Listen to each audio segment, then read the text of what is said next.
Hey, what's going on? Happy Monday. How we doing out there? Lots to talk about. I've got my cool dragon or tiger shirt on here. Love it, love it, love it. Okay, hey, this is going to be a fast show. Might be doing a show later tonight. I had to get this in right now. A lot to do, lots going on. Some of it I'm not fully prepared to talk about now. I mean, I am and I'm not. We're going live right now. LinkedIn, Facebook, YouTube. But there's so much news that has happened and continues to happen. What we're going to hit on right now, straight off the top, is the new Twitter verification system, I guess, right? And there's a lot going on. There's a lot happening. Elon Musk has rolled out a new situation here, and it's definitely there's some things that are happening here. And there's a lot of people that are talking about this right now. So what Elon Musk has done is basically made it so that you now have to pay.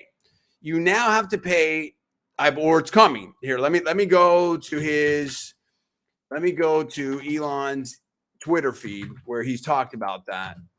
And now it looks like it's going to be about $7 to be verified for individuals. I think it's going to be significantly more. And I think I've seen as much as maybe $1,000. First of all, I'm not alleging facts, not casting aspersions, all for entertainment purpose only. Please check all of the disclaimers.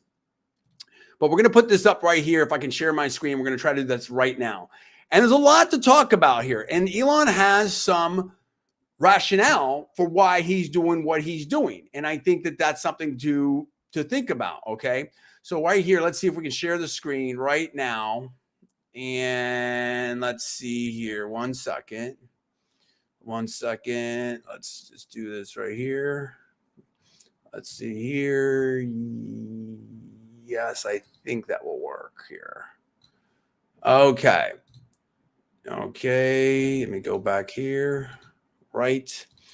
All right. Elon Musk right here. And he's saying to get blue check verified for $7 a month, sign up right here. And one of the things he's talking about, in my opinion, is that this is going to help by having a paid system. It will help reduce the issues with maybe some of the bots, right? And that's sort of an important thing. Hold on one second. And he's saying basically that it decreases, quote, paid verification increases bot cost by 10,000% and makes it easier to identify bots by phone and CC clustering, unquote. So, a lot of people were verified for a long time. They had a verification process. And in fact, you can see here, William Shatner has a question and Elon Musk responded to him as to, look, I've been doing this for free, et cetera. You can read what Bill Shatner said right there. I don't want to go over everything in full detail there, but you can see that. And Elon's response was basically, quote, it's more about treating everyone equally. There shouldn't be different standards for celebrities, in my opinion. That's awesome. It's nice to see Elon use the IMO because I use the IMO and I'm famous for using the IMO, and some make fun of me for using the IMO. And there we have the richest man in the world, the most successful entrepreneur in our recent lifetimes using the IMO. So I'm not saying that, by no means am I saying that I'm not, that's all I'm saying is that I use it a lot and he's used it too. I'm not claiming anything beyond that. I'm not saying I'm the person that I don't know. I'll leave it there. So listen, I take Elon's points there. Definitely. I like it. I mean, do I want to pay for, I'm not really active on Twitter. I'll be honest with you right now.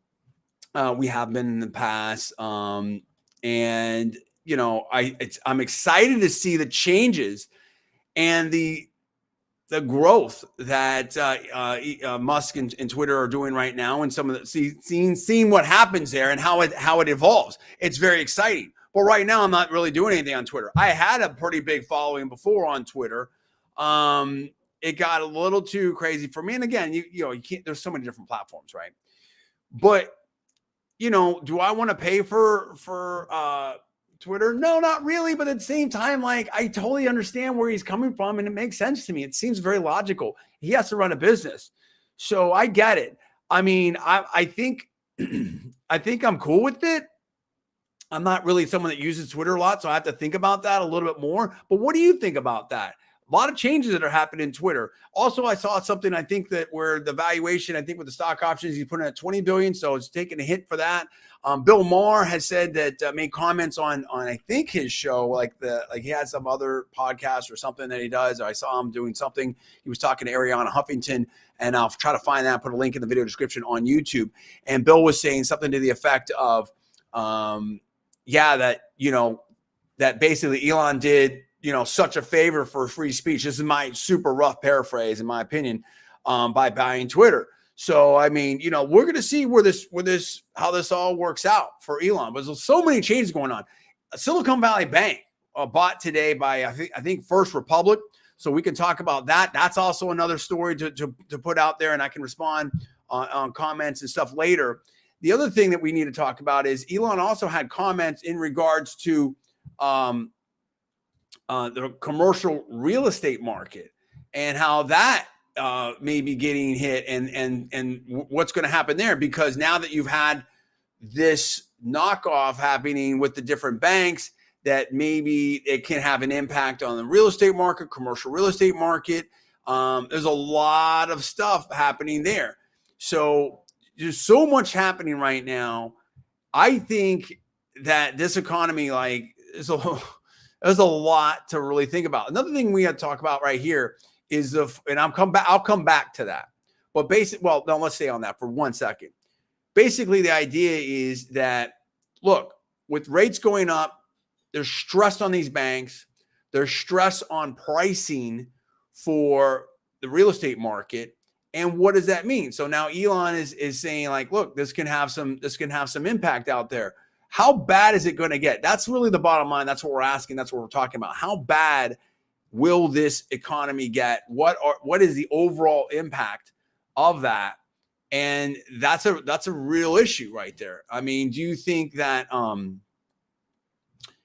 nice, interesting. I just watching Elon's Twitter right here. Do you think that this can have will it look like 2008? Will it look like something different? Will we see a correction here? How bad do you think it's going to get in the real estate market? And there can be a range of different outcomes here. I don't think anyone knows exactly for sure. Part of it is, these backstops, like how far does that go? There's a lot of different questions out there. And I think that we've also seen this too. I think I've seen this, that you're going to have to, with rising rates, people can only afford what they can afford. Businesses can only afford what they can afford. There is no magic money out there, in my opinion, right? So will there be price adjustments? Will there be, there's a lot of different things that are going to happen right there. Listen, here's where I'm at on it. In my opinion, I'm not giving any advice, financial or otherwise. We know that. I do think the real estate market is going to take a heavy hit. I do expect commercial real estate. I do, as they say in real estate, everything's about location, right? I do think it's going to be, you're going to see different areas. So I think areas that ran up, the high beta areas, areas that ran up very, very fast, very, very, very quickly. I think it wouldn't surprise me if you see those places getting hit. You see where people are, places and cities and states where people are moving to, maybe a little more protection than others. Places where people are moving out, or places that are heavily tech or financial dependent, i.e., let's see what happens in Silicon Valley. Let's see what happens in San Francisco. Let's see what happens in New York City. Let's see what happens in Austin. It wouldn't surprise me if we see some difficulties there. Now that Silicon Valley Bank's been bought by First Republic, will First Republic do the kind of banking that SVB did? If they don't, what pressure does that put on the tech sector, the venture capital sector? There's so many things that are now up in the air. There's just so much that's up in the air right now. And we're going to have to find out how that all sorts out.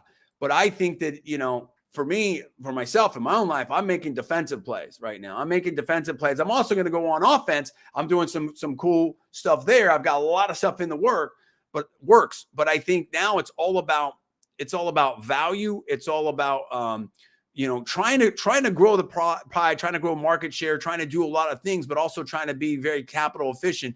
I don't think that you have to be super like, how do I say this right? I can't lay the whole playbook out right now, to be continued. How about that?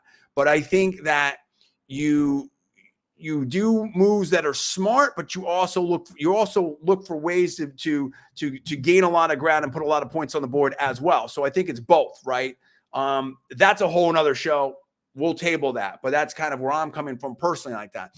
And so to the extent that other people, other CEOs, other tech industry, are thinking the same, I also think there's a big question mark with return to office in general. Like, I think that's happening, no question, but I also think that it's not going to be what it was. And so this is the thing, and this is the tug of war between the whole quiet hiring, quiet quitting, all these different things that are going on out there are being discussed. I don't think it goes back to where it was. I do think that it can't continue the way it is. So I think both of those things are true, right? So now let's also talk about this. So I'm just going to put some things on the table here that we will probably discuss later or are ongoing. Right? Headline, Fox Business. This is by Christian Altis. Quote, Ford's, and I apologize at the beginning because this show is going to be, it's a very fast show because there's a lot to talk about and I've got to do some other stuff and I may do another show tonight. Quote, Ford CEO reveals EV reality. America, quote, cannot continue to import, unquote, batteries, earth minerals, unquote.